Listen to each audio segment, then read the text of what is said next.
Halo, nama saya Ripka Tayanta Deogratias.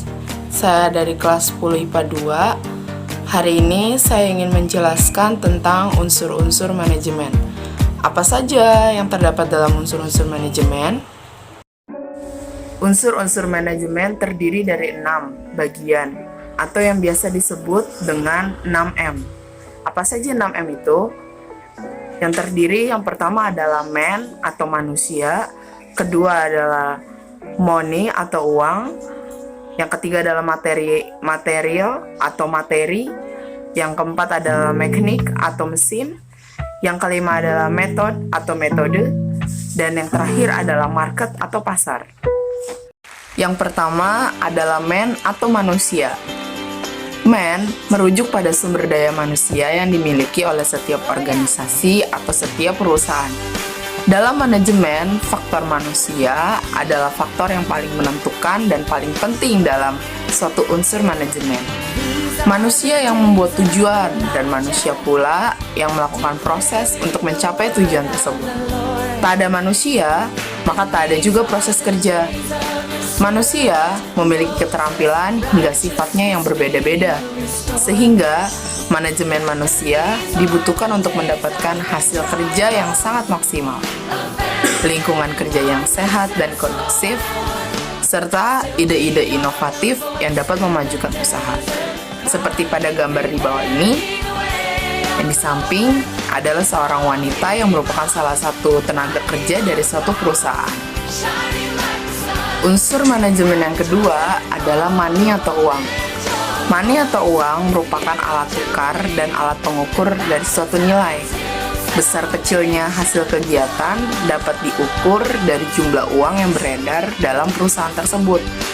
Oleh karena itu, uang merupakan alat yang cukup penting untuk mencapai tujuan, karena segala sesuatu harus diperhitungkan secara rasional, sehingga uang yang harus dikelola dengan baik dan efisien. Contohnya, uang diperlukan untuk menggaji tenaga kerja, membeli alat-alat untuk menunjang kebutuhan produksi dari suatu perusahaan, dan lain-lain. Unsur dari manajemen yang ketiga adalah material atau materi. Materi terdiri dari bahan setengah jadi atau raw material dan bahan jadi. Material atau bahan adalah unsur manajemen berupa bahan baku yang dibutuhkan dalam suatu kegiatan produksi.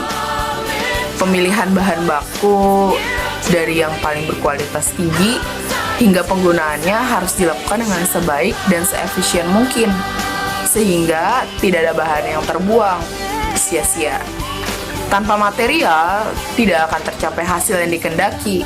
Salah satu contohnya adalah seperti gambar di samping, bahan bakar kayu yang sangat berkualitas akan menentukan hasil dari produk kayu tersebut. Unsur manajemen yang keempat adalah mekanik atau mesin. Mekanis atau mesin dapat berupa peralatan logistik maupun teknologi yang dibutuhkan dalam suatu kegiatan. Salah satunya adalah kegiatan produksi ya. Mesin yang biasa digunakan itu digunakan dengan tujuan agar dapat memberikan kemudahan atau menghasilkan keuntungan lebih besar karena tidak perlu menggunakan banyak tenaga kerja. Salah satu contohnya adalah seperti mesin yang ada di gambar di samping. Ini merupakan salah satu mesin pencetak kardus sebagai penutup dari nanti bahan produksinya. Jika menggunakan mesin, maka akan lebih banyak tercetak kardus yang lebih banyak daripada menggunakan tenaga kerja yang lebih banyak, dan juga menghemat pengeluaran untuk menggaji tenaga kerja. Unsur manajemen yang kelima adalah metode atau metode. Metode atau metode adalah unsur manajemen yang diperlukan untuk mengatur prosedur maupun standar operasional berjalannya suatu kegiatan dalam perusahaan.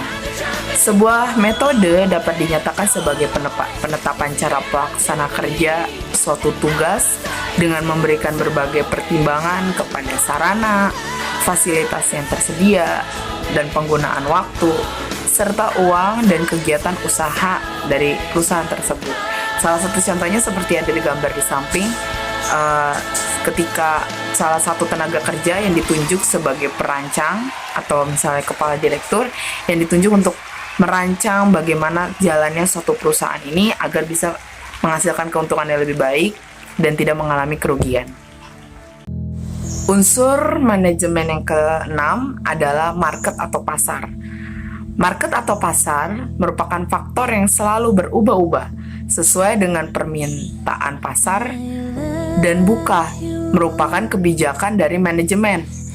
Pasar juga adalah wahana untuk memperluas sarana dari kegiatan penyebaran atau kegiatan distributor produk yang diproduksinya. Penguasaan pasar dalam arti menyebarkan hasil produksi merupakan faktor yang menentukan dalam suatu perusahaan. Jika perusahaan itu berhasil untuk menjualkan barangnya dan laku di pasaran, maka perusahaan itu bisa disebut sebagai perusahaan yang berhasil di market pasarnya. Agar pasar dapat dikuasai, kualitas dan harga barang harus sesuai dengan selera konsumen dan daya beli atau kemampuan dari konsumen tersebut. Nah, itu tadi penjelasan dari setiap unsur-unsur manajemen. Semoga bermanfaat. Terima kasih.